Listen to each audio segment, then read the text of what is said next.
எல்லாருக்கும் வணக்கம். 16 வயதில் படப்பிடிப்பு நடந்து கொண்டிருக்க சமயத்திலேருந்து நண்பர் கவுண்டமணி எனக்கு ரொம்ப பழக்கம். நாங்கள் நிறைய படம் நடிச்சிருக்கோம்.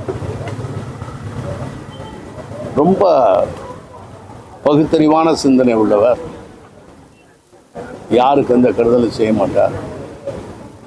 குடும்பம் எப்படி வச்சுக்கிறது அப்படிங்கிறதுக்கு ஒரு எடுத்துக்காட்டான மனிதர். அதிகமாக யாரோடும் சென்று எங்கேயும் போக மாட்டார். 2 மகளுகள் நல்லா வாழுது. ஒரு குடும்பம் எப்படி இருக்கணுங்கிறதுக்கு ஒரு எடுத்துக்காட்டான மனிதர். உட்காந்து பேசும்போது என்ன ஜோக் அடிக்க சொல்லி அவர் கேட்டுக்கிட்டு இருப்பார். நாங்கள் எப்படி ஒரு 7-10 படம் பண்ணியிருக்கோம். இப்படிப்பட்ட ஒரு மனிதருக்கு ஒரு துயரம்தான் இந்த வயசில் மனைவி இழப்பது. அவர் சந்திச்சிருக்கிறார். நான் ரொம்ப வருத்தப்பட்டேன், கேள்விப்பட்டேன். தான் பார்த்துட்டு போகலாம்னு வந்தேன். தமிழ்நாட்டினுடைய மிகப்பெரிய கலைஞன், ஒரு கலைவாணருக்கு அப்புறம் தமிழகத்திலே மக்கள் மனதிலே நீங்காத இடம் பிடித்த ஒரு மாபெரும் நடிகர். செந்தில் அவரும் சேர்ந்து செஞ்சது குறைய லாரல் காடி மாதிரி இருக்கும். அளவுக்கு ஒரு அற்புத மனிதர், நல்ல சிந்தனையாளர். ஆரம்ப காலங்களிலே நிறைய பேர்களுக்கு உதவி செய்திருக்கிறார்.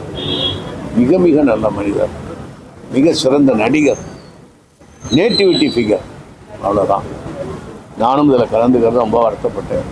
கேள்விப்பட்டு எனக்கு வந்தால் தான் வந்துட்டு போகலாம். நன்றி.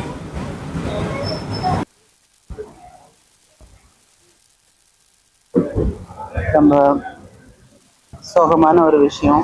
நமக்கு பிடிச்ச ஒரு நடிகர் கவுண்டமணி அண்ணன் அவங்க வீட்டில் அந்த நியூஸ் எனக்கு கொஞ்ச நேரத்துக்கு முன்னால் தான் தெரியும். யூஸ்வலி இந்த வாட்ஸ்அப்பில் நியூஸ் வரும்போது நான் எடுத்த உடனே அதை நான் நம்ப மாட்டேன். நமக்கு தெரிஞ்சு யாருக்காவது ஃபோன் பண்ணி கேட்டு கன்ஃபார்ம் பண்ணதுக்கு அப்புறம் தான் அதுக்கு ஒரு ரியாக்ஷன் நம்மளால் கொடுக்க முடியும். பிகாஸ் இப்போ மீடியாவில் வர்றதெல்லாம் கொஞ்சம் பயமுறுத்துகிற மாதிரி இருக்கிறதுனால. பட் எனிவே நியூஸு கேள்விப்பட்டதும் நான் வந்தேன்.